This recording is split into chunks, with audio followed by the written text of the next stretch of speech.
Hello student, आज हम लोग अपने क्लास 7 का जो ज्योग्राफी का अपना फर्स्ट चैप्टर है आवर इन्वायरमेंट, हम उस चैप्टर में कुछ चीज़ें डिस्कस करेंगे। सबसे पहले हम लोग अपने इन्वायरमेंट के बारे में कुछ चीज़ जानेंगे, ठीक है। उसके बाद उसके डोमेन्स के बारे में हम लोग पढ़ेंगे। फिर उसके डोमेन्स हमारे हो गए, फिर एटमॉस्फेयर होगा, ठीक है। फिर बायोस्फीयर के बारे में हम लोग डिस्कस करते चलेंगे।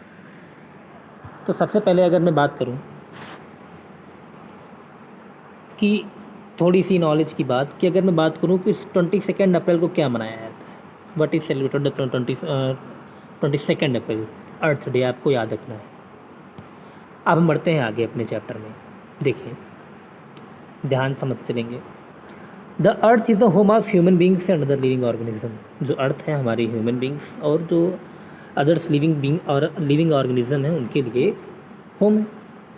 This is possible due to the presence of favourable living condition which make up their environment.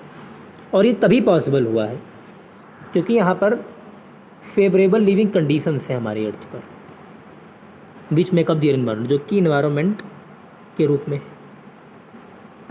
अब बात करते हैं कि environment, the term environment refer to all external condition in which an organism lives. तो अगर environment की बात करें तो एक एक्सटर्नल कंडीशन है जिसमें सारे जो है कोई भी ऑर्गेनिज्म रह सके। जो इन्वायरमेंट जो टर्म है ये आपका फ्रेंच वर्ड से लिया गया है। फ्रेंच वर्ड में एक वर्ड होता है एनवायरन। एनवायरन का मतलब क्या होता है? सराउंड, चारों ओर।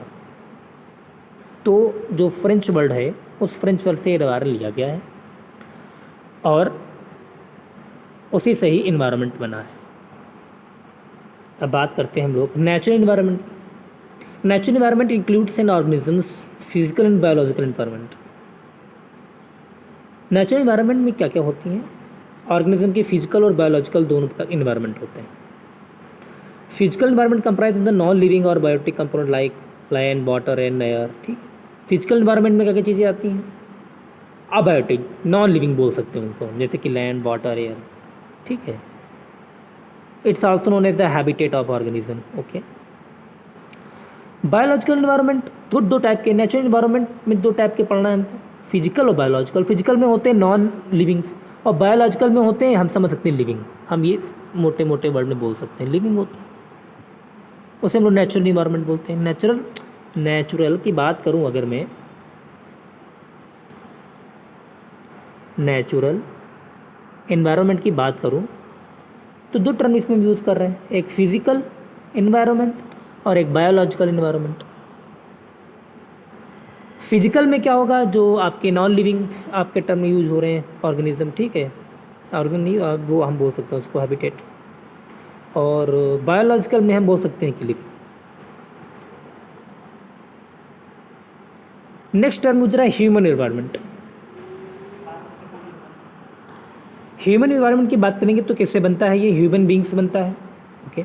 उसे क्रिएशन, जैसे कि रोड हो गए, ब्रिज हो गए, social, economic, political other condition हो गई जिसमें वो रहता है, तो उसे हम लोग बोलते हैं ह्यूमन इन्वायरमेंट।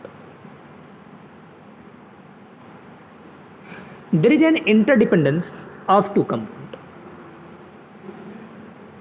यहाँ पर दो हैं, एक दूसरे पर डिपेंड होते हैं दोनों component. The biological environment depend on the physical environment for this various needs.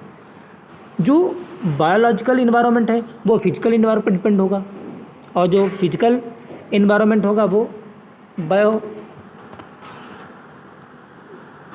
Environment पर डिपेंड होगा।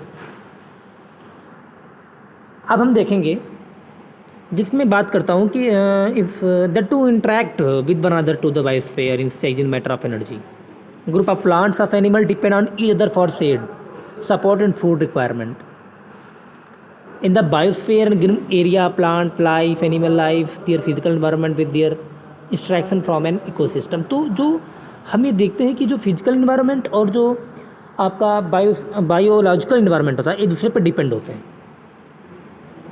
अब हम इसकी नेक्स्ट वीडियो में हम लोग देखेंगे कि नेचुरल इन्वायरमेंट क्या होता है।